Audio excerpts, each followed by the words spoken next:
On ouvre les news de ce soir avec du basketball, playoff NBA, les Memphis Grizzlies privés de Ja Morant.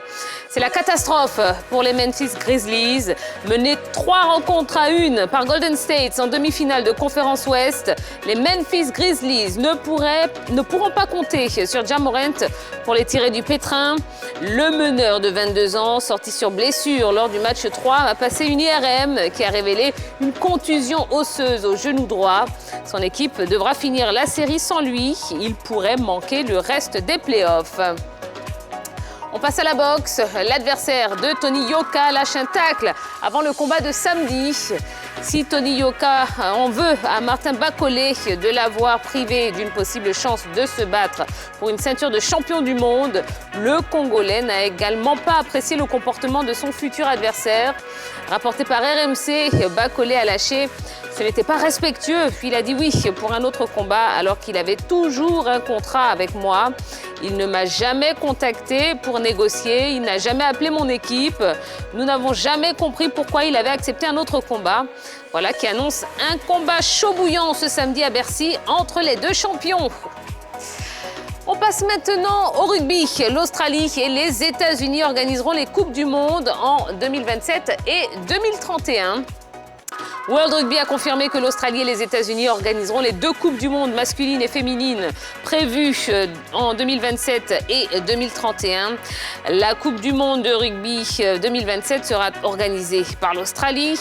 Pour l'édition suivante, 2031, le ballon ovale se déplacera aux États-Unis. Ainsi en a décidé le Conseil de World Rugby qui s'est réuni ce jeudi à Dublin. Et puis en football, FIFA Football for Schools, Clémentine Touré instruit les formateurs djiboutiens. Clémentine Touré séjourne depuis quelques jours à Djibouti dans le cadre du programme FIFA Football for Schools.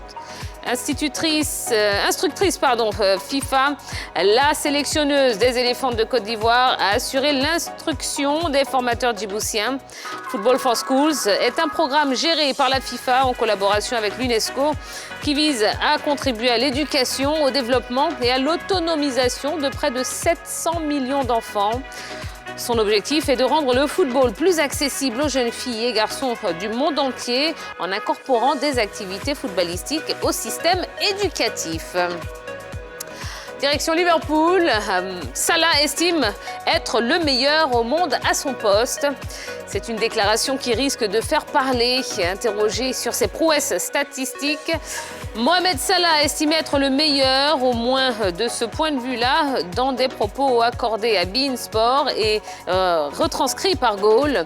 Si vous me comparez à n'importe quel joueur à mon poste, pas seulement dans mon équipe, mais dans le monde entier, vous constaterez que je suis le meilleur.